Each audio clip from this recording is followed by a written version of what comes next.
Sous la lumière pâle du XVIIIe siècle, alors que l'Europe vacillait entre les vieilles croyances et les premiers éclats de la raison, une petite ville française allait devenir le théâtre d'un acte de cruauté si abject qu'il marquerait à jamais l'histoire. À Abbeville, une cité froide et austère, dans le nord de la France, un nom résonnerait avec effroi et tragédie. Jean-François de La Barre. Jean-François de La Barre, jeune noble de 19 ans, était tout ce que cette société puritaine et rigide détestait. Né dans une famille noble, mais orphelin dès son plus jeune âge, il était livré à lui-même, élevé sans la main ferme de la discipline religieuse qui formait la jeunesse de l'époque. Il grandit en dévorant des livres interdits, des écrits subversifs qui circulaient dans l'ombre, portant la promesse d'une libération intellectuelle, mais aussi la condamnation certaine pour quiconque osait les posséder. Dans les ruelles d'Abbeville, où les maisons semblaient plier sous le poids du péché supposé des hommes, Jean-François était connu pour son esprit moqueur. Il riait des superstitions, tournait en ridicule les sermons du dimanche et se montrait indifférent aux rituels religieux. On le voyait déambuler, le visage souvent fermé, comme s'il portait un fardeau que personne ne comprenait. Mais dans les ombres des confessions et des murmures, certains le qualifiaient d'arrogant, de blasphémateur. Tout commença un matin glacial de février 1766. Le soleil peinait à percer les nuages lourds et un vent hargneux balayait les rues désertes d'Abbeville. C'est dans cette atmosphère pesante qu'un paysan découvrit, sur le vieux pont de la ville, un crucifix mutilé. Le Christ avait été arraché, le bois lacéré par des coups violents, et des traces de boue souillaient le symbole sacré. L'horreur se répandit comme une traînée de poudre. Les cloches sonnèrent pour appeler les habitants à une messe expiatoire. Et les autorités locales furent sommées de trouver les coupables. Mais dans cette chasse aux sorcières, il ne s'agissait pas de justice. Il fallait un bouc émissaire, quelqu'un dont le supplice détournerait la colère divine supposée. Les soupçons se portèrent rapidement sur Jean-François. Pourquoi lui ? Parce qu'il ne baissait pas la tête devant le clergé, parce qu'il possédait des livres interdits, parce qu'il n'avait pas salué une procession religieuse quelques semaines plus tôt. Dans une ville gangrénée par l'intolérance et la peur, cela suffisait. Une nuit, alors que le silence régnait sur Abbeville, des soldats vinrent frapper violemment à la porte de Jean-François. Ils entrèrent sans attendre, fouillant sa maison avec une brutalité qui glaça le sang de ses voisins réveillés par le tumulte. Parmi les objets qu'ils saisirent, un livre attira leur attention, le dictionnaire philosophique de Voltaire. « Voilà la preuve !» s'exclama l'un des soldats, brandissant l'ouvrage comme s'il tenait une relique maudite. Jean-François, pieds et poings liés, fut emmené sous les cris des habitants qui le traitaient de profanateur, de démon. Les portes se fermaient à son passage et les fenêtres s'ouvraient à peine, laissant entrevoir des visages tordus par la peur ou la haine.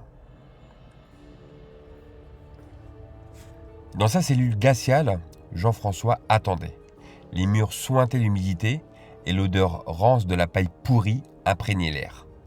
On le priva de nourriture, de lumière, de tout contact humain sauf celui de ses gardiens qui ne manquaient pas de le traiter de monstre. Le procès de Jean-François était une farce sinistre, une mascarade orchestrée par des hommes assoiffés de pouvoir et d'exemplarité. Les juges, vêtus de leurs robes noires, semblaient davantage des bourreaux que des arbitres de justice. On l'accusa de blasphème, mais aussi d'avoir chanté des chansons paillardes et d'avoir uriné près d'un crucifix. Les preuves, il n'y en avait pas, mais cela importait peu. Les témoignages furent extorqués sous la menace ou inventés de toutes pièces. Jean-François, amaigri, les yeux cerclés de cernes, tenta de se défendre. Il protesta, nia les accusations, mais sa voix se perdit dans le tumulte d'un tribunal qui avait déjà rendu son verdict. La sentence tomba, implacable. Jean-François Delabarre sera torturé, décapité et son corps brûlé en public avec le livre de Voltaire trouvé chez lui. Ce n'était pas une punition, c'était un spectacle, une mise en scène macabre destinée à terroriser quiconque oserait défier l'autorité religieuse.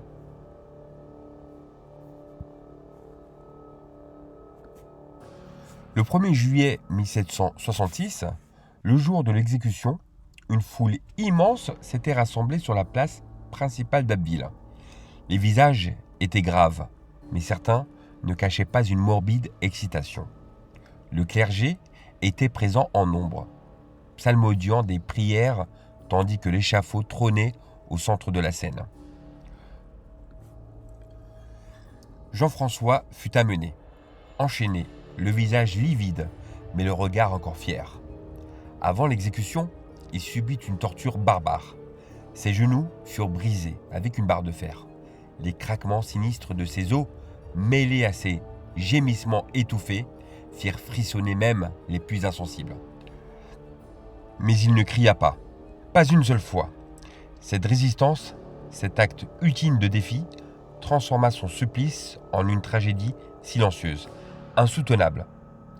Quand vint le moment de la décapitation, son corps, à peine vivant, fut posé sur l'échafaud. La lame tomba et une clameur s'éleva, mêlant horreur et soulagement. Son corps, sans tête, fut ensuite jeté dans un bûcher avec le livre de Voltaire, comme pour effacer toute trace de ce jeune homme et des idées qu'il portait. Quand les flammes s'éteignirent, la place se vida lentement. Mais quelque chose dans l'air avait changé. La cruauté de cette exécution laissait un goût amer, même chez ceux qui avaient applaudi. Dans les jours qui suivirent, le nom de Jean-François Delabarre devint un murmure dans les tavernes et les ruelles, une légende sombre d'injustice et de barbarie. Voltaire, en apprenant l'affaire, fut horrifié. Il dénonça cette exécution dans les écrits qui firent trembler l'Europe. Pour lui, Jean-François n'était pas seulement une victime, il était un martyr, un symbole des ténèbres qui devait être dissipé par la lumière de la raison. Aujourd'hui, Jean-François Delabarre reste une figure ambiguë.